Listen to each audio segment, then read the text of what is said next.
এই হলো deadline communications private limited. আপনারা দেখছেন এক্সপ্রেস নিউজ, খবর নেয়, খবর দেয়।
নমস্কার, এক্সপ্রেস নিউজে আপনাদের সবাইকে স্বাগত।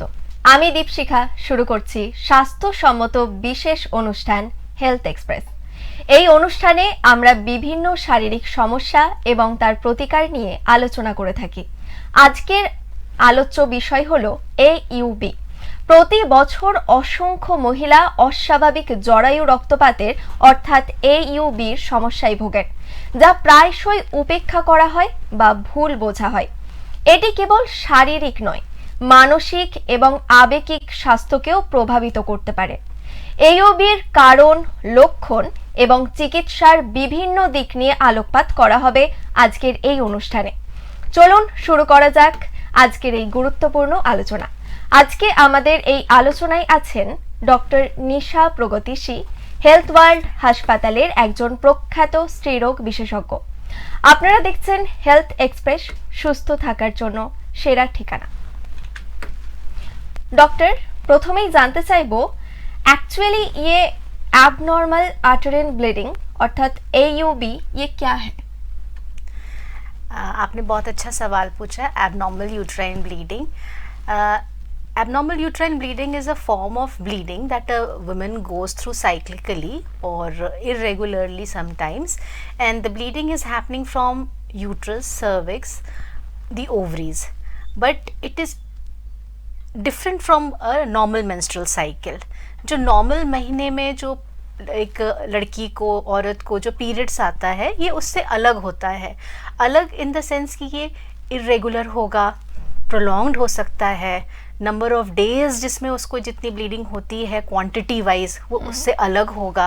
फ्रीक्वेंसी, जैसे किसी को 28 डेज का साइकिल है, किसी को 30 डेज का साइकिल है, जो कि नॉर्मल है, तो ये साइकिल या तो घट के आएगा या बढ़ के आएगा।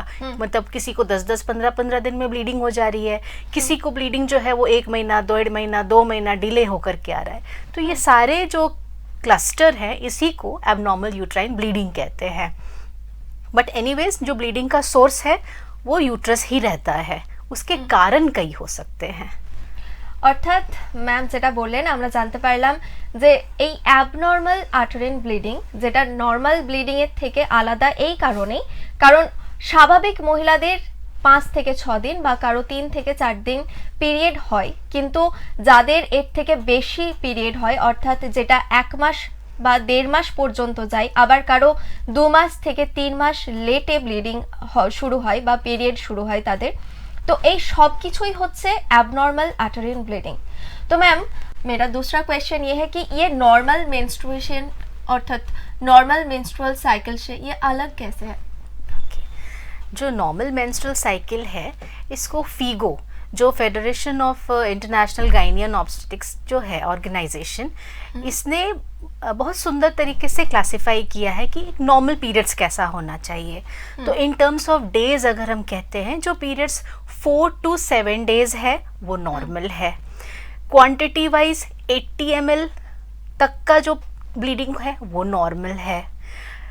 जो आपका 28 से 37 डेज तक के बीच में, जो लेट्स से 25 से जो 35 डेज के बीच में जो इंटरवल पे आता है, वो पीरियड नॉर्मल है।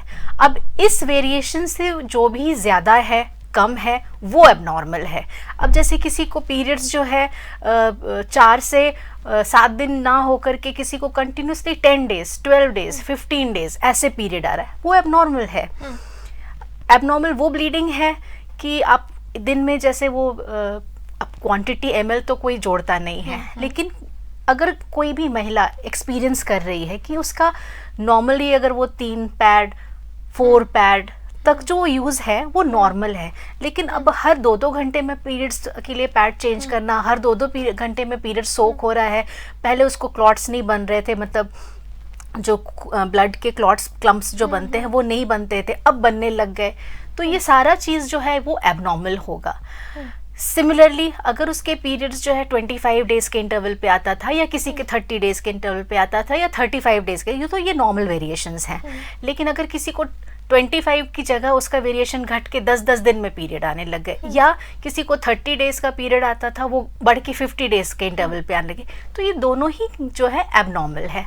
तो इट्स वेरी इंपॉर्टेंट कि आप अपना रिदम, जो एक लेडी का अपना rhythm, pattern, amount of bleeding, amount of pain, ये सब जो चीज़ें हैं वो उससे अगर भी वैरी करता है तो वो उस लेडी के लिए एबनॉर्मल है। অর্থাৎ আমাদের যে নর্মাল পিরিয়ড সেটা কখনো 4 থেকে 7 দিন স্টে করে, কিন্তু যদি 4 থেকে 7 দিনের বেশি পরিমাণ স্টে করে, অর্থাৎ কারো 10 দিন কারো 11 দিন যদি স্টে করে সেটাও অ্যাবনর্মাল। আবার তার পাশাপাশি 27 দিন থেকে 30 দিনের অন্তর আমাদের পিরিয়ড শুরু হয়, যদি সেই পিরিয়ড ডিলে হয়, অর্থাৎ যদি 1 মাসের বদলে 1.5 মাস 2 মাস পর পর পিরিয়ড শুরু হয় সেটাও অ্যাবনর্মাল। তার পাশাপাশি কারো যদি ব্লিডিং ক্লট যদি আগে হতো না, হঠাৎ করে সেই ব্লিডিং ক্লট শুরু হচ্ছে সেটাও যদি হয় সেটাও অ্যাবনর্মাল। এবং কারো যদি পিরিয়ড ডিলে হয়, অর্থাৎ 10 দিন অন্তর অন্তর পিরিয়ড শুরু হচ্ছে, বা কারো যদি পিরিয়ডের প্যাড অর্থাৎ কাউকে 2 ঘন্টা অন্তর অন্তর চেঞ্জ করতে হচ্ছে, অর্থাৎ হেভি ফ্লো যদি কারো হয় সেটাও অ্যাবনর্মাল। तो मैम कौन सी स्टेज में, मतलब महिलाओं की कौन सी स्टेज में ये एबनॉर्मल अटरिन ब्लीडिंग ज़्यादातर होता है? Okay, it's a very good question. World wide देखा गया है कि जो एबनॉर्मल यूट्राइन ब्लीडिंग है वो 11 to 12% लेडीज़ में पाया गया है। अगर हम सिर्फ अपने इंडिया की बात करें तो 18% है। जो नॉर्मल गायनी एंड ऑब्स्टेटिक्स जो हम लोग रूटीन अपने ओपीडी में देखते हैं उसमें 25% पेशेंट्स जो है वो एबनॉर्मल यूट्राइन ब्लीडिंग की ही आती हैं। जो ओटी में हम लोग करते हैं सर्जरी, तो एबनॉर्मल यूट्राइन ब्लीडिंग अकेले 35% जो केसेस है उसको कंट्रीब्यूट करता है। और अगर विमेन के स्टेज को कि बचपन से लेकर जो मिडिल एज है या पेरीमेनोपॉजल एज है, तो कभी ना कभी women they will experience abnormal uterine bleeding and that is around 30%। तो कोई भी महिला को मैंने प्रैक्टिस में अपने देखा है कि कभी ना कभी उसको ये एबनॉर्मल यूट्राइन ब्लीडिंग का प्रॉब्लम हुआ है, होता है। तो जो एज 28 एंड अबव या 32 एंड अबव जो है, इसके बाद जो है थोड़ा प्रोग्रेशन ज़्यादा देखा गया है। एडोलेसेंट्स में उतना नहीं है, लेकिन जैसे ही एडवांस होता है 35 के बियॉन्ड, तो एबनॉर्मल यूट्राइन ब्लीडिंग के चांसेस भी ज़्यादा बढ़ जाते हैं। अराउंड 24% जो बढ़ जाता है वो। ম্যাম যেটা বললেন 18% মহিলাদের মধ্যে এই অ্যাবনর্মাল আটরিন ব্লিডিং সম্ভবত দেখা যায়, এবং বেশিরভাগ সময় মানে একটা মেয়ের পিরিয়ড শুরুর হওয়ার পর থেকে মেনোপজ চলা পর্যন্ত যে কোনো সময় এই আটারিন ব্লিডিং অর্থাৎ অ্যাবনর্মাল আটারিন ব্লিডিংয়ের প্রবলেম হতে পারে। কিন্তু বেশিরভাগ সময় 30 থেকে 35-এর পর থেকে বেশিরভাগ যে 18% হওয়ার চান্স, মানে 18% মেয়েদের মধ্যে যে হওয়ার চান্স থাকে সেটা 35%-এ চলে যায় এই 30 থেকে 35 বছর অবধি महिलाদের মধ্যে। मैम ज़्यादातर महिलाएं पीरियड जो होता है ना, ज़्यादा पीरियड का जो फ्लो होता है वो हेवी फ्लो स्किप करता है। ये मतलब ब्लीडिंग कौन सी स्टेज में मेंस्ट्रुअल ब्लीडिंग बिकम एबनॉर्मल, कब होता है ये एबनॉर्मल? जैसा मैंने आपको बताया, हर लेडी को अपना मेंस्ट्रुअल पैटर्न सेट होने में, जब वो पहली बार उसको पीरियड्स होता है, जिसको मेनार्की कहते हैं, मेनार्की जो है वो किसी को 10 इयर्स में भी अब हो रहा है, किसी को 12 इयर्स में होता है, लेकिन जो भी स्टार्ट होता है next 2 to 3 years your pattern will set. एक बॉडी अपना सिस्टम बना लेता है कि इतने इंटरवल पे, इतने दिन के लिए इतना अमाउंट में ब्लीडिंग होगा। अब अगर उससे ज़रा भी वेरिएशन है तो वो आपको डॉक्टर के पास जाना चाहिए। वही टाइम है जब आपको देखना है कि मुझे ब्लीडिंग ज़्यादा होने लगा है, इंटरवल कम गए हैं, बढ़ गया है, मैं पैड ज़्यादा तो नहीं लगा रही, डबल करके तो नहीं लगा रही, क्लॉट्स पहले नहीं आ रहे थे अब क्लॉट्स बनने लग गए, तो ये एबनॉर्मलिटी आपको शो कर रहा है and you must see your doctor. What are the common symptoms that women should look? Symptoms are कि जैसे मैंने बताया, ये सारा ब्लीडिंग पैटर्न, साथ में आपको कमज़ोरी फील हो रही है, आपका हीमोग्लोबिन डाउन हो रहा है, आपकी रूटीन एक्टिविटी में जैसे सीढ़ियाँ चढ़ लेना या फिर आप अपना घर का काम करते हैं उनमें आपको बहुत तेज़ी से थकावट महसूस हो रहा है, आपकी डे टू डे एक्टिविटी जो है वो अफेक्ट हो रही है, आपका क्वालिटी ऑफ लाइफ अफेक्ट हो रहा है, क्योंकि कहीं ना कहीं मेंस्ट्रुएशन को अभी भी एक टैबू की तरह देखा जाता है। Women are very shy to talk, तो there is nothing to feel shy, this is a very natural thing, so you have to pay attention to these things. অর্থাৎ আমাদের তখনই নজর রাখতে হবে যখন কোনো মহিলা হঠাৎ করে পিরিয়ডের সময় হঠাৎ করে ভীষণ রকম স্ট্রেস ফিল করছে, সিঁড়ি দিয়ে ওঠার পর হঠাৎ করে হাঁপাতে শুরু করছে বা তার ক্লটস আসছে ব্লিডিংয়ের সময়। তো এই যে সিমটমসগুলো, এগুলো মহিলাদের ভীষণ রকমভাবে নজর রাখতে হবে যাতে এরকম কোনো সমস্যা আসলে অবশ্যই তারা ভালো একজন গাইনোকোলজিস্টের সাথে পরামর্শ নেয় এবং তার যে সমস্যা সেই সমস্যাগুলো খুলে বলে। কারণ বেশিরভাগ মহিলারাই এখনো পর্যন্ত ভীষণভাবে লজ্জা বোধ করে এই সমস্ত বিষয়ে আলোচনা করার ক্ষেত্রে, তাই তাদেরকে এই লজ্জা ভেঙে তাদের যে সমস্যা, হঠাৎ করে তাদের মেনস্ট্রুয়াল সাইকেলের যে প্রবলেম, তাদের যে মেনস্ট্রুয়াল সাইকেলের যে সমস্যা তৈরি হয় বা তাদের শরীরের যে সমস্ত পরিবর্তন দেখা দেয় সেগুলো ভালো করে খুলে বলতে হবে। পরবর্তী প্রশ্ন করার আগে আবারও বলে রাখি, আপনারা দেখছেন হেলথ এক্সপ্রেস, সুস্থ থাকার জন্য সেরা ঠিকানা health world hospital Asansol. Doctor, जो PCOS, फाइब्रॉइड्स, एंडोमेट्रियोसिस, माने ये सब एबनॉर्मल अटरिन ब्लीडिंग से कंबाइंड है क्या? मतलब जो ये सब है वो लिंक्ड है क्या इससे? एबनॉर्मल यूट्राइन ब्लीडिंग को यूजुअली हम लोग कैटेगरीज में बांटते हैं। कैटेगरीज मीन्स किन किन कारणों से होता है, उसको याद रखने का एक बहुत ही सिंपल तरीका है जो हम लोग all gynecologists we remember and we are putting into practice, that is called palm coin. तो palm coin में जो palm है PALM, ये जो है स्ट्रक्चरल कॉजेज है। स्ट्रक्चर मतलब कि यूट्रस के अंदर आप अगर कोई इमेजिंग करें, अल्ट्रासाउंड करें तो वो स्ट्रक्चर्स आपको दिखेंगे या आप खुद आंख से देख सकते हैं उन चीज़ों को। तो पाम कॉइन में जो पाम है, polyp number 1, adenomyosis, fibroid, malignancy, ये जो है स्ट्रक्चरल कॉजेज में आते हैं। कॉइन में जो कोएगुलेपैथी है, मतलब कि ब्लीडिंग की टेंडेंसी किसी को होना, या फिर एंडोमेट्रियल कॉजेज, एंडोक्राइन कॉजेज, कुछ तो दवाइयाँ औरतें खाती हैं किसी और बीमारी की वजह से, उसके कारण से होना, या फिर नॉन स्पेसिफिक जिसको आप कैटेगराइज नहीं कर सकते। तो ये इतने सारे कारण हैं जो आपको एबनॉर्मल यूट्राइन ब्लीडिंग करा सकते हैं।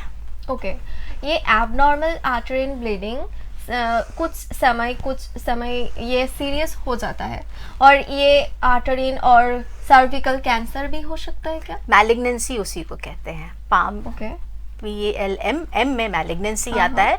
मैलिग्नेंसी सर्विक्स का, यूट्रस का, ओवरीज का, ट्यूब्स का, और कभी कभी कहीं और का जो कैंसर है वो आकर के सेकेंडरी आपके यूट्रस में या ओवरीज में लग जाए तो वो भी करा सकता है। Endometriosis, yes it can cause. तो ये इतने कारण हैं। অর্থাৎ এই অস্বাভাবিক যে জরায়ু রক্তপাত, এটা কখনো কখনো আর্টারিন বা সার্ভিক্যাল ক্যান্সারেরও কারণ হতে পারে। আমরা সেটা জানতে পারলাম ডক্টরের থেকে। तो डॉक्टर ये है कि ज़्यादातर महिलाएं जो मदर्स होता है वो उसके टीनेज डॉटर्स जो जो इरेगुलर पीरियड्स के कारण बहुत मानसिक स्थिति में नहीं रहती है, तो ये एक गायनोकोलॉजिस्ट होकर आप क्या सजेस्ट करेंगे, मतलब उसको मेंटली कैसे सपोर्ट दे एक मदर उसकी टीनेज बेटी को? ठीक है, ये एक बहुत अच्छा क्वेश्चन है और बहुत इम्पॉर्टेंट भी, क्योंकि कई बार ओपीडीज़ में हैं जो छोटी बच्चियों को लेकर के माएँ आती हैं एंड उनका बड़ा कंसर्न रहता है कि 8 साल की हमारी बेटी है उसको पीरियड आ गया, या किसी को 18 साल का है तो हमारा पीरियड नहीं आ रहा है, या फिर किसी को बहुत जल्दी जल्दी पीरियड्स आ रहा है। तो जैसे मैंने बताया, आज मेनार्की का जो एज है, मतलब किस लड़की को कौन से एज में फर्स्ट टाइम पीरियड होगा, वो वैरी कर रहा है। सो अगर किसी को 10 साल की उम्र में हो रहा है, 12, 14, ये नॉर्मल ही है। और 3 से 4 साल तक आपको बहुत ज़्यादा पैनिक नहीं करना चाहिए कि इसको ब्लीडिंग ज़्यादा होता है, महीने में 2 बार होता है, 1 महीना बीच करके आता है। जो हार्मोन्स की वजह से पीरियड्स होता है किसी भी लेडी को, वो हार्मोन एक स्टेबल होने में 2 से 3 साल लगता है, तो उतना पेशेंस रखना चाहिए। हाँ, लेकिन फिर कब डॉक्टर के पास आए? अब अगर किसी को बहुत ज़्यादा ब्लीडिंग हो रहा है तो उसमें आप घर नहीं बैठ सकते। अगर एनीमिया डेवलप हो गया छोटे बच्चों में तो आप घर नहीं बैठ सकते। ब्लीडिंग बहुत प्रोलॉन्ग्ड चल रहा है कि 10 दिन 12 दिन, तो आप उसमें घर नहीं बैठ सकते। तो ये चीज़ें आप एज अ मदर आपको ध्यान रखने की ज़रूरत है और अपने बेटी को एजुकेट करने की ज़रूरत है। অর্থাৎ একটা মেয়ের যখন পিরিয়ড শুরু হয় তারপর তাকে 2 থেকে 3 বছর অবধি পেশেন্স রাখতে হবে। এই 2 থেকে 3 বছরের মধ্যে তার হেভি ফ্লো হতে পারে, আবার কখনো কখনো 1 মাস গ্যাপেও পিরিয়ড আসতে পারে। তো সেই সময় অবশ্যই তাকে শান্ত থাকতে হবে এবং মেন্টালি স্ট্রং থাকতে হবে। কিন্তু তার যদি ভীষণ পরিমাণ ব্লিডিং হয় এবং তার অ্যানিমিয়া দেখা দিতে পারে, সেই সময় তাকে অবশ্যই একজন গাইনোকোলজিস্টের সাজেশন নিতে হবে এবং এই বিষয়গুলো একজন টিনেজ মেয়ে হয়তো এই বিষয়গুলো খেয়াল রাখতে পারবে না, তাই এই বিষয়গুলো বিশেষ করে তার মাকে খেয়াল রাখতে হবে এবং এই জিনিসগুলো তাকে মেন্টালি সাপোর্ট দিতে হবে এবং তাকে একজন গাইনোকোলজিস্টের সাথে পরামর্শ করতে হবে। Can ultrasound blood test or biopsy help identify the root cause? हाँ, जैसे मैंने बताया, उसके जो एबनॉर्मल यूट्राइन ब्लीडिंग के कुछ स्ट्रक्चरल कॉजेज होते हैं, कुछ नॉन स्ट्रक्चरल कॉजेज होते हैं। तो जो स्ट्रक्चरल कॉजेज हैं, polyp, fibroid, endometriosis, adenomyosis, malignancy, तो इनको तो आप जो टेस्ट करेंगे अल्ट्रासाउंड से कर सकते हैं। लेकिन उससे पहले एक बहुत ज़रूरी बात है जो सबको समझना चाहिए। आप जब डॉक्टर के पास जाते हैं, जैसे हमारे पास भी पेशेंट्स आते हैं, तो वो सबसे पहले चाहते हैं कि हम सारे इन्वेस्टिगेशन दिखाने लग जाए, हम अल्ट्रासाउंड दिखाने ले जाए, हम ब्लड रिपोर्ट दिखाने लग जाए। लेकिन बहुत ज़रूरी है डॉक्टर से बात करना। जो आपके डॉक्टर जिनके पास आप बैठे उनसे बात कीजिए, क्योंकि बातों से बहुत कुछ पता चलता है कि आपकी बेटी को प्रॉब्लम क्या है, उसमें क्या प्रोबेबल कॉज हो सकता है, या फिर वो जो लेडी बैठी है उसका ब्लीडिंग किस तरह से अफेक्ट हुआ है, कितने टाइम से वो प्रॉब्लम में है, उससे बहुत कुछ पता लग सकता है। और सिर्फ ब्लीडिंग ही नहीं, जैसे पास्ट हिस्ट्री लेना भी बहुत ज़रूरी है। जैसे किसी को जब भी डिलीवरी हुआ था वो नॉर्मल था, सिजेरियन था, उस वक्त ब्लीडिंग की टेंडेंसी क्या रही थी। लेडी अगर नॉर्मल ब्रश करती है तो उसमें ब्लीडिंग का टेंडेंसी तो नहीं है, कहीं हल्का सा चोट लग जाता है तो नील तो नहीं पड़ जाता है, या अपने डेंटल वर्क के लिए जाती है तो उसको बहुत ज़्यादा कभी ब्लीडिंग तो नहीं हो गई थी। तो ये बहुत सारी छोटी छोटी चीज़ें हैं जो इशारा करती हैं कि इनको कोई ब्लीडिंग डिसऑर्डर हो सकता है। तो और या फिर बातों में हमें ये भी पता लग जाता है कि अगर किसी कोई और बीमारी थी, जैसे अभी कैंसर में हर कोई मरता तो नहीं है, लेकिन उसके लिए हम लोग हार्मोनल रिप्लेसमेंट थेरेपी देते हैं, या फिर कोई मेडिसिन देते हैं, या फिर किसी का हार्ट सर्जरी हुआ है उसमें किसी ने अपना वाल्व लगवाया है, तो उसमें कई तरह की दवाइयाँ दी जाती हैं जो ब्लड थिनर्स जिसको कहते हैं, तो उनसे ब्लीडिंग का टेंडेंसी होता है। तो ये चीज़ें आपको डॉक्टर अगर पूछता है तो खुल के बताना है। Are there any non-surgical treatment options available for managing AUB? Yes, we have. Coming to your previous question, तो ये तो हिस्ट्री टेकिंग में होगा, लेकिन जो स्ट्रक्चरल कॉजेज है, फाइब्रॉइड, पॉलिप, मैलिग्नेंसी, ये चीज़ें आपको अल्ट्रासाउंड पे पता लग सकता है। 3D अल्ट्रासाउंड हो सकता है, MRI हो सकता है, आप DNC या फिर एंडोमेट्रियल बायोप्सी लेते हैं, उनमें पता चल सकता है। ब्लड टेस्ट अगर आप कराते हैं तो CBC एक बहुत बड़ा नॉर्मल सा चीज़ है जिसमें हीमोग्लोबिन या इस तरह का चीज़ आपको पता लग जाएगा। दूसरा bleeding time, clotting time, prothrombin time, ये सब चीज़ें टेस्ट में देखना होता है। Coming to the management, we have excellent drugs these days. तो मैनेजमेंट जो है इसका मेडिकल भी हो सकता है और सर्जिकल भी हो सकता है। मेडिकल मैनेजमेंट में हमारे पास हार्मोन्स है, नॉन हार्मोनल है, एंड कुछ न्यूअर मेडिसिन्स भी आ गई हैं। और सर्जिकल में भी हमारे पास बहुत ऑप्शन है, जैसे कि अगर किसी को फाइब्रॉइड है तो फाइब्रॉइड निकाल सकते हैं, पॉलिप है पॉलिप निकाल सकते हैं। मैलिग्नेंसी डिपेंड कि उसका एज कितना है, जैसे अभी obesity is so rampant, it really breaks my heart कि इतना कम उम्र में अभी शादी तुरंत हुई है, लेकिन बच्चा लोग डिले करते हैं because of education and other career related things. तो वो जब उनको ये ऐसी प्रॉब्लम आती है, बायोप्सी लेते हैं तो उनमें कहीं ना कहीं अर्ली स्टेजेस ऑफ कैंसर भी दिख जाता है। So the problem is like varying, और हमारा मैनेजमेंट भी वैसे ही अब केटर करना पड़ रहा है। অর্থাৎ AUB ঠিক করার জন্য শুধুমাত্র সার্জিক্যাল ট্রিটমেন্টই না, নন সার্জিক্যাল ট্রিটমেন্টও হতে পারে। আমরা পরবর্তী কোয়েশ্চেনে যাওয়ার আগে আবারও বলে রাখি, আপনারা দেখছেন হেলথ এক্সপ্রেস, সুস্থ থাকার জন্য সেরা ঠিকানা health world hospital Asansol. Doctor, can untreated AUB lead to anemia or fatty? Yes, very easily, because if you अगर आप बहुत अपने ब्लीडिंग को नहीं कंट्रोल करेंगे तो आपके शरीर का एक क्षमता, एक लिमिट है कि वो कब तक खून बनाएगा, और फिर वो एनीमिया ही बनाएगा। एनीमिया से आपको कई सारी चीज़ें होंगी अपनी डे टू डे एक्टिविटी में, plus there are certain taboos related to your menstrual thing.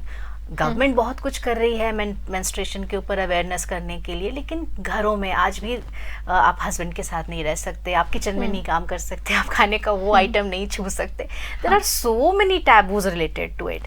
So anaemia, fatigue is just a few thing. Your day to day quality of life, every day working of a women, उसके अपने घर में बहुत कुछ बदल जाता है। Okay, अर्थात AUB যদি বেশি পরিমাণ হয়, অর্থাৎ যদি বেশি পরিমাণ ব্লিডিং হয়, তখন অবশ্যই একটা মহিলার অ্যানিমিয়া হতে পারে। কারণ একটা বেশি পরিমাণ ফ্লো হলে ব্লিডিংয়ে কত দিন পর্যন্ত সেই রক্তটা তৈরি হতে পারে, তো সেখান থেকে একটা স্ট্রেস ফিল হতে পারে, প্রচুর পরিমাণ স্ট্রেস ফিল হতে পারে, বা সে ছোট ছোট কোনো কাজকর্ম করার পরই সে ভীষণ রকম ক্লান্তি অনুভব করতে পারে। তো এই AUBর ফলে প্রচুর পরিমাণ অ্যানিমিয়া অর ফ্যাটিগ দেখা যায়। Does AUB affect a woman's ability to conceive or maintain a healthy pregnancy?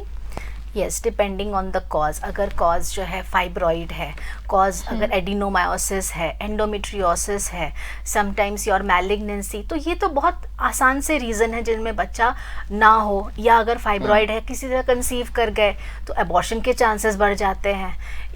तो yes, these are very normal thing to have. अगर इन चीज़ों को आप ट्रीट ना करें या इन पे ध्यान ना दें, और आप सिर्फ ये सोचते रहें कि भाई हमारा बच्चा क्यों नहीं हो रहा, तो ये एक बहुत बहुत कॉमन सिनेरियो है जो हमें इनफर्टिलिटी पेशेंट्स में दिखता है, और इनके ट्रीटमेंट से बहुत आसानी से बच्चा भी हो जाता है।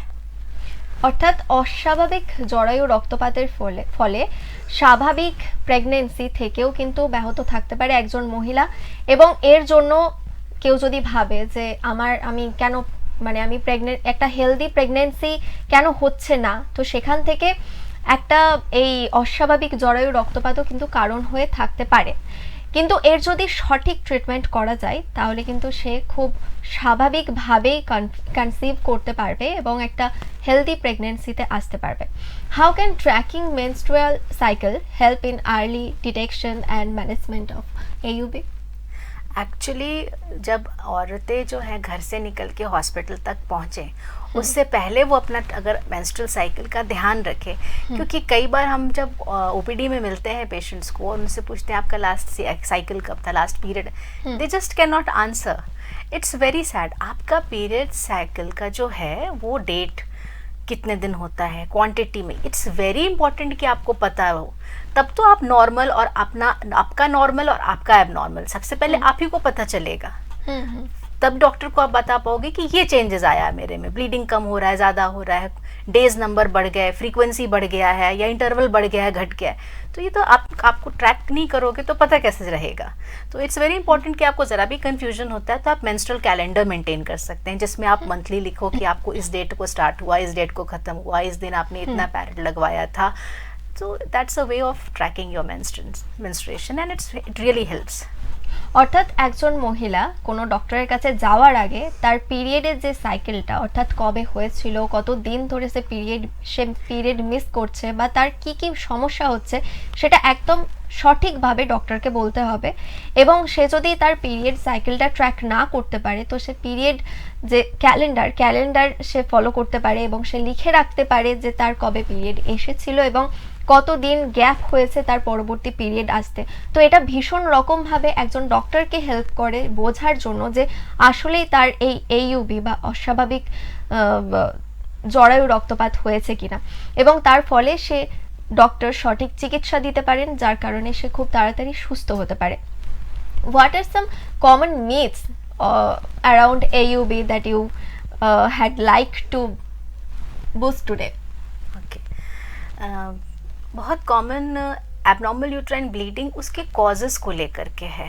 जैसे अगर कोई लेडी है जो मेनोपॉज के करीब जा रही है और उसको पीरियड्स हैवी हो रहा है, तो यूजुअली आप देखोगे कि उसके घर में ही उसको उसकी सास बताने वाली या आसपास की औरतें बताने वाली हो जाएगी आपका पीरियड बंद होने वाला है तो ऐसे बंद हो जाएगा और कुछ नहीं ऐसे.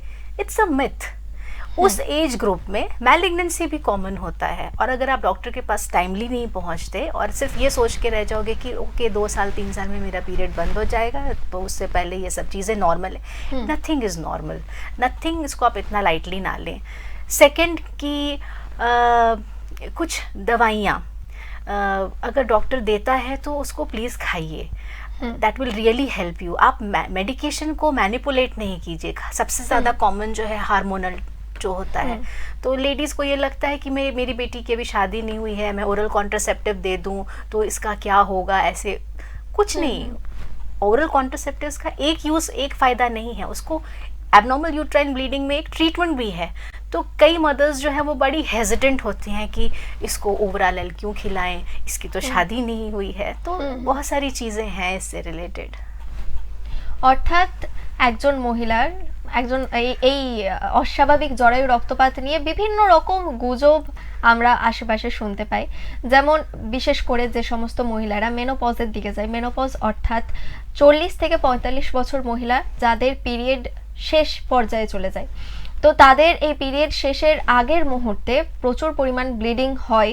তো সেখান থেকে পাড়া প্রতিবেশী এটা বলতে থাকে, যখন যদি অস্বাভাবিক জরায়ু রক্তপাত হয়তো তার হয়েছে, কিন্তু প্রতিবেশীরা তাকে বলছে যে কয়েকদিন পর হয়তো পিরিয়ড শেষ হয়ে যেতে পারে বা তোর মেনস্ট্রুয়াল সাইকেল একদম শেষের পথে চলে এসেছে, যেই কারণে এই অস্বাভাবিক রক্তপাত হচ্ছে. এই যে মিথটা, এটা ডক্টর বললেন যে এটাকে না মানতে, অর্থাৎ যে কোনো মহিলার এই অস্বাভাবিক জরায়ু রক্তপাত হতে পারে, সেখান থেকে এটাই মিন করে না যে তার পিরিয়ড সাইকেল শেষ হতে চলেছে. এছাড়াও বেশিরভাগ মহিলারা এটা মনে করেন যে অস্বাভাবিক জরায়ু রক্তপাত কেবলমাত্র বিয়ের পরই হয়, বিয়ের আগে হতে পারে না. সেখান থেকেও একজন মাদার হিসেবে, একজন মা হিসেবে তাকে খেয়াল রাখতে হবে যে এইউবি যদি কোনো টিনেজ মহিলার বা যদি অবিবাহিতা কোনো মহিলার হয়ে থাকে সেটাও কিন্তু দুশ্চিন্তার কারণ. সেখান থেকে তাকে সঠিক গাইনোকোলজিস্টের সাথে পরামর্শ করতে হবে এবং এই সম্পর্কে কথা বলতে হবে. অর্থাৎ লজ্জাবোধ না করে মেয়েটির বিয়ে হয়নি তো তার এইউবি হতে পারে না এটা না ভেবে একজন ডক্টরের কাছে যেতে হবে এবং ডক্টর যে মেডিসিন সাজেস্ট করবে সেটা সঠিক পরিমাণ বা সঠিক নিয়মে খাওয়াতে হবে, যে কারণে সেই মহিলাটির অর্থাৎ অবিবাহিতা মহিলাটির এই এইউবির যে প্রবলেম সেটা থেকে সে মুক্ত হতে পারে। তো এই সমস্ত ভ্রান্ত ধারণা থেকে যত তাড়াতাড়ি সম্ভব বেরিয়ে এসে একটা সুস্থ জীবনযাপন করার জন্য সঠিকভাবে সঠিক গাইনোকোলজিস্টের সাজেশন নিতে হবে, এটাই আমি মনে করি।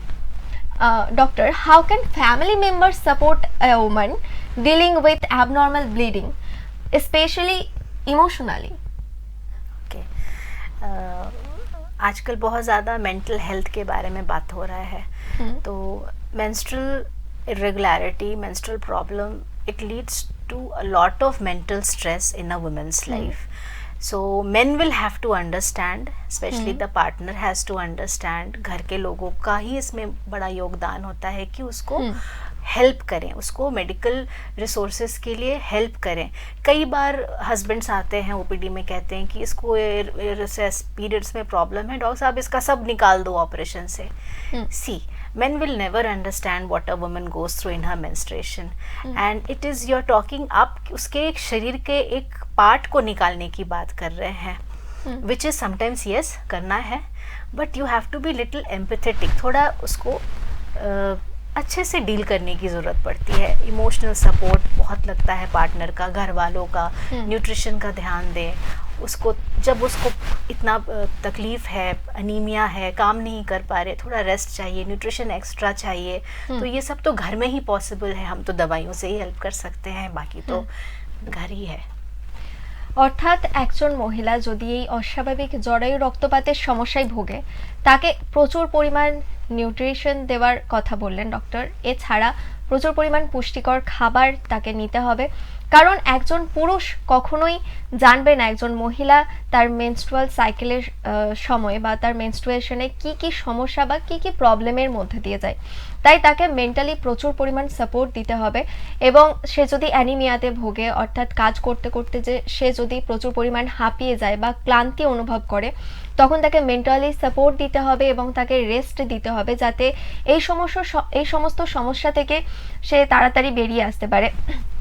এবং একজন মহিলা যদি এই এইউবির সমস্যায় ভোগে, তখন তাকে মেন্টালি সাপোর্ট দিতে হবে যাতে সে ভেঙে না পড়ে, সে যেন পেশেন্স রাখতে পারে এবং একজন ভালো ডক্টরের সাজেশন নিতে পারে।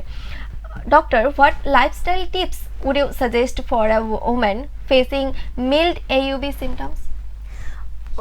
एबनॉर्मल यूट्राइन ब्लीडिंग में एक कॉज ओवेरियन फंक्शंस भी आता है, जिसको आप लोग नॉर्मली PCOD से रिलेट करते हैं।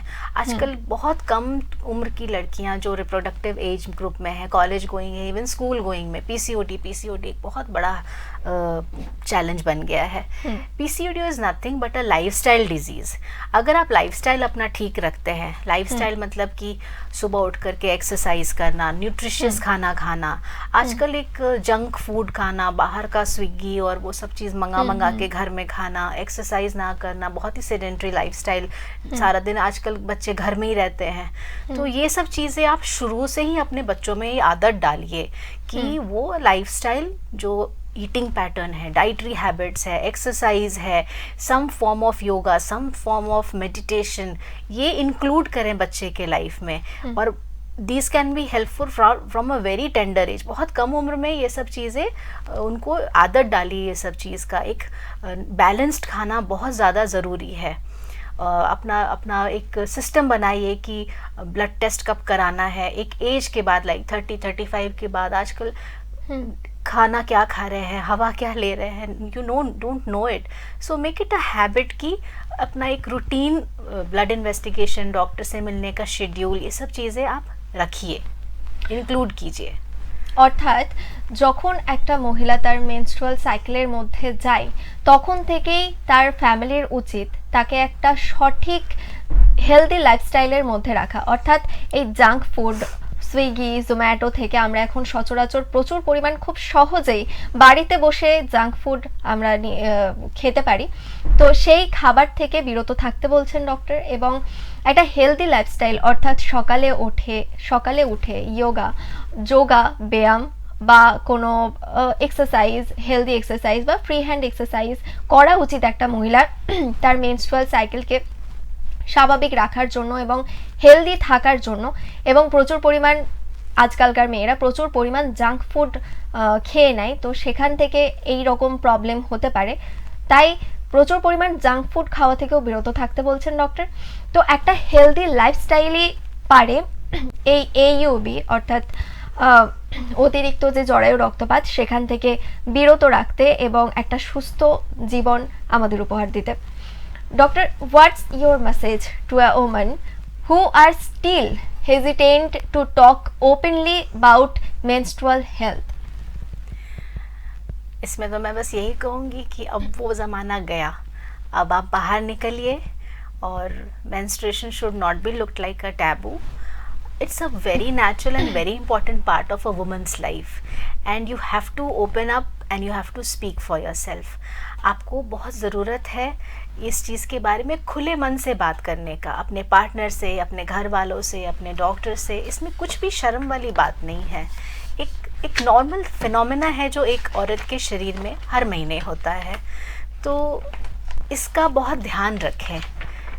इसमें कुछ भी शर्म वाली बात नहीं होनी चाहिए। আমরা এই রিসেন্টলি দেখেছি অনন্যা পান্ডে বা মমতা শঙ্করকে এই নিয়ে কথা বলতে। ওনারা কিন্তু ওপেনলি বলেছেন যে ওনারা আজও হেজিটেট ফিল করেন বা তার বাবার কাছে বা তার ভাইয়ের কাছে বা তার দাদার কাছে এই সম্পর্কে এই সম্বন্ধীয় কোনো কথা বলতে তারা এখনও হেজিটেট ফিল করেন। আমরা আর তারপরেও দেখেছি এখনও অনেক মহিলা আছেন যারা প্যাডের বদলে এখনও পর্যন্ত সেই কাপড় ইউজ করেন। তো এটা কোনো রকমভাবে একটা কুসংস্কার নয়, এটা কোনো রকম ট্যাবু নয়। এই আগেকার যে যুগ সেই যুগ থেকে বেরিয়ে আসা উচিত এবং আমাদের সবার সামনে এই menstrual cycle, menstrual health period নিয়ে কথা বলাটা উচিত। কারণ আমরা আগের যুগ থেকে বেরিয়ে এসেছি, আমরা এই যুগে বসবাস করছি। তো সেখান থেকে হয়তো মমতা শঙ্কর বা অনন্যা পান্ডেকে নিয়ে অনেক কন্ট্রোভার্সি হয়েছে। তো সেই কন্ট্রোভার্সি থেকে আমার মনে হয় উঠে আসা উচিত এবং আমাদের একটা হেলদি লাইফস্টাইল লিড করার জন্য আমাদের মন খুলে কথা বলা উচিত, কোনো রকম হেজিটেট বা हेजिटेशन ছাড়া। तो डॉक्टर ये है कि आज जो हमने बात किया वो डिटेल्स में, मतलब AUB क्या है, उसका जो सिम्टम्स है वो क्या है, इसका जो कुछ महिलाएं अगर AUB से आक्रांत हो जाती है तो वो क्या करे, मतलब पूरा जो मतलब हम लोगों ने अभी डिस्कस किया वो शॉर्ट में विस्तारित में बता दीजिए। सबसे पहले तो अपने नॉर्मल मेंस्ट्रुअल साइकिल को समझिए, तब आप एबनॉर्मल समझेंगे। फर्स्ट एंड फॉरमोस्ट अपने आसपास की बातें सुनने के बजाय आप किसी ऐसे एक्सपर्ट से बात कीजिए जिसने इसकी पूरी पढ़ाई कर रखी है, जिसने इस पे जो इसका प्रोफेशनल है। अपने डॉक्टर से मिलिए और अपने डॉक्टर्स अगर एक से नहीं हो रहा तो आप सेकंड ओपिनियन लीजिए, लेकिन फॉलो कीजिए अपने डॉक्टर को। अपने मेडिकेशंस, अगर कोई वो टेस्ट लिखते हैं, कोई इन्वेस्टिगेशन बताते हैं या कोई ट्रीटमेंट बताते हैं तो वो फॉलो कीजिए। आज सर्जरी से तो हर किसी को घबराहट होती है और सर्जरी हर चीज़ का जवाब भी नहीं है। एबनॉर्मल यूट्राइन ब्लीडिंग में बहुत हैंडी आपका मेडिकेशंस भी है और मेडिकेशंस में भी हमारे पास बहुत मेडिकेशंस है, hormonal, non hormonal, newer medications भी आ गए हैं। और अगर कोई छोटा ऑपरेशन जिससे आपका यूट्रस बचा सके, क्योंकि कई लेडीज़ जो हैं इनफर्टाइल हैं, तो उनको ये नहीं समझना चाहिए मैं डॉक्टर को गई तो वो मेरा सीधा बच्चेदानी निकाल देगा। ऐसा नहीं है। जैसा प्रॉब्लम और जैसा आपका इच्छा है उसके हिसाब से आज आपका ट्रीटमेंट भी पॉसिबल है। अब मेडिकल साइंस काफ़ी एडवांस कर चुका है, तो आप किसी अच्छे डॉक्टर से मिलिए। और इस चीज़ के साथ घर में बैठना बहुत ही प्रॉब्लमेटिक हो सकता है, तो इसको आप लाइटली ना लें।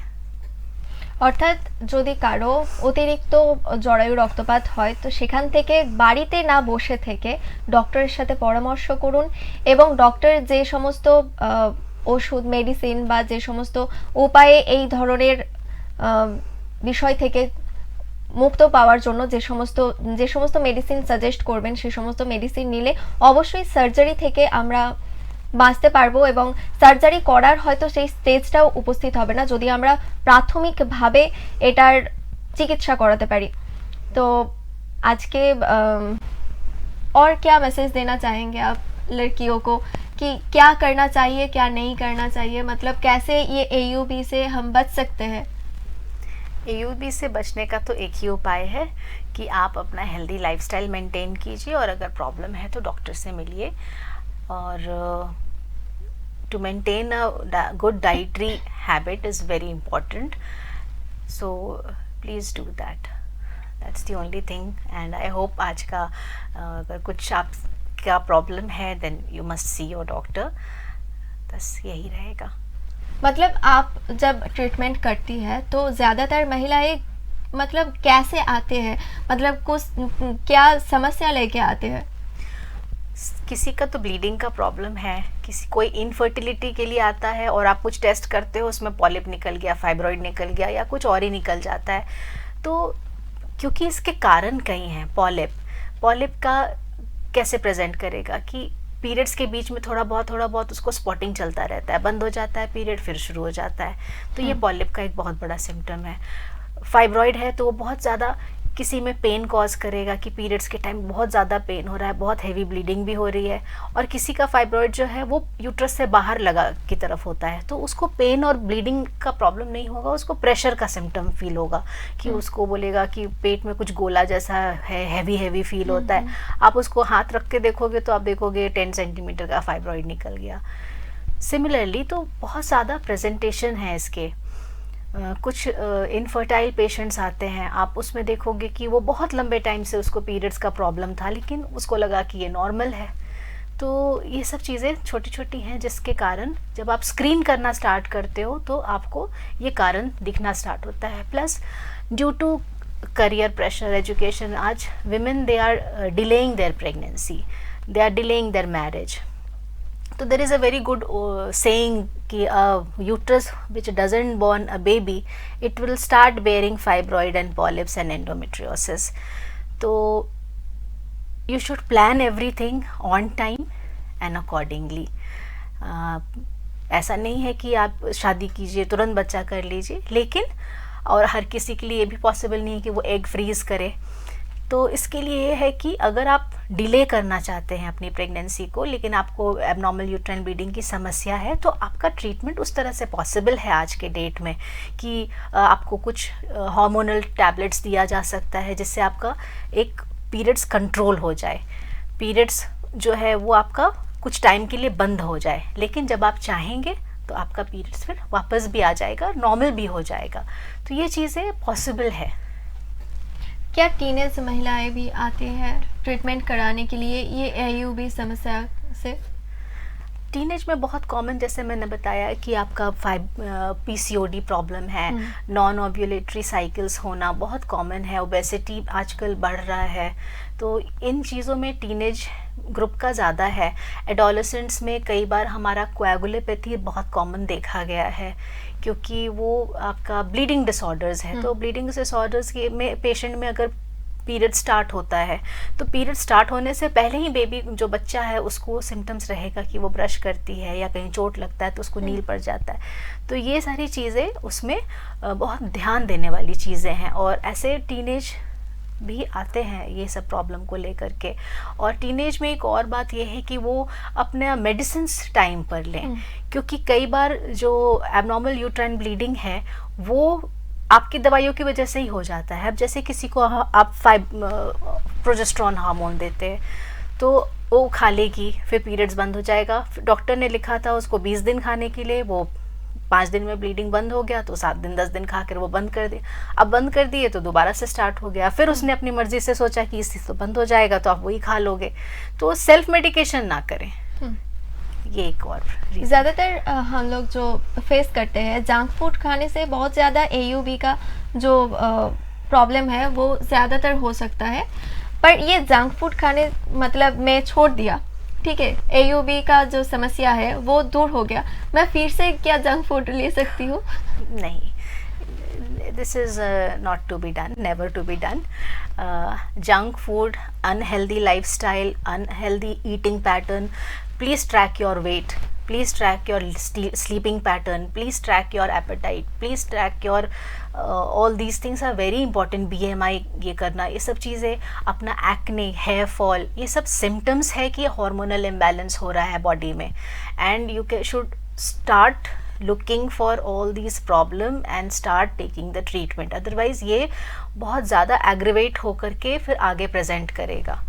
अगर आप शुरू से ही अपना खाने पीने का ये सब चीज़ का ध्यान रखेंगे तो बहुत चीज़ें एग्रेवेट होने से पहले ही आप उसको ट्रीट कर चुके होंगे. लाइक PCOD मैंने बोला कि एक लाइफस्टाइल डिसऑर्डर्स है. कई लेडीज़ अगर सिर्फ ओवरवेट होके आई हैं, अगर वो सिर्फ अपना 5 to 8% वेट लॉस कर लें, that itself will start, they will experience a normal menstrual pattern, they will have a normal menstrual pattern. और बहुत सारे हार्मोनल इश्यूज जैसे हेयर फॉल होना, एक्ने होना, इस तरह की चीज़ें वो देखेंगे कि धीरे धीरे ओवर अ फ्यू मंथ्स वो अपने आप ही सेटल भी करने लग जाता है. तो these are very important things to be discussed and people should remember this.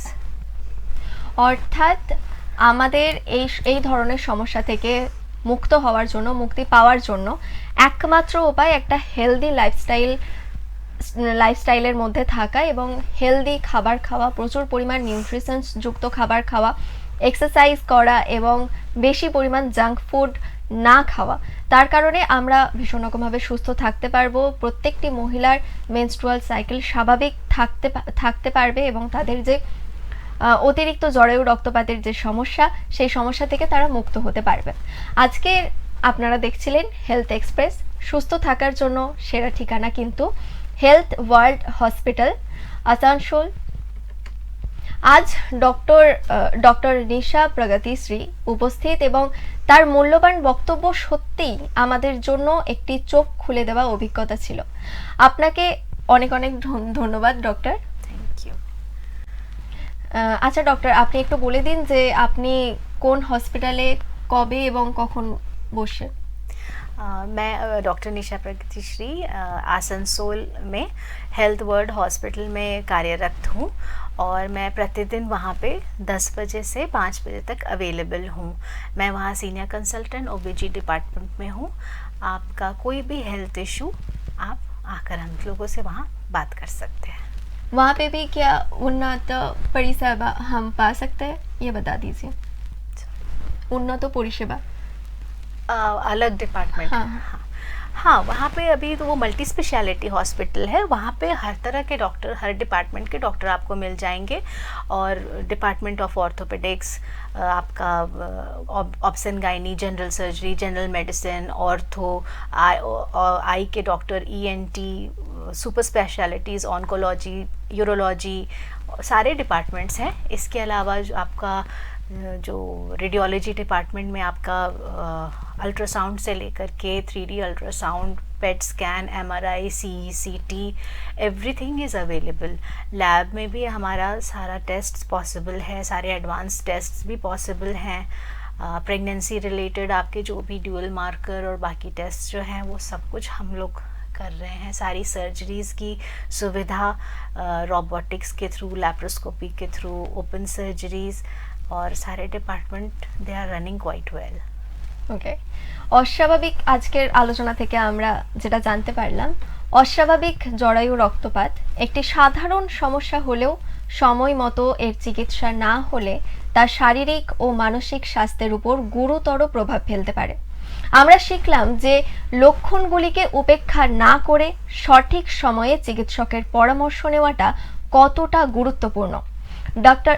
Doctor নিশা প্রগতিশ্রী আমাদের এই বিষয়ে সচেতনতা বৃদ্ধি এবং মিথগুলি ভাঙতে সাহায্য করেছেন. আসুন আমরা সকলে স্বাস্থ্য সম্পর্কে আরও সচেতন হই এবং অন্যদেরও সচেতন করি. এছাড়াও বিভিন্ন সাহায্যের জন্য হেলথ ওয়ার্ল্ড হসপিটাল তো রয়েছে. আজকের অনুষ্ঠান এই পর্যন্তই. ভালো থাকুন, সুস্থ থাকুন, সচেতন থাকুন আর চোখ রাখুন এক্সপ্রেস নিউজের পর্দায়. এক্সপ্রেস নিউজ, খবর নেয়, খবর দেয়.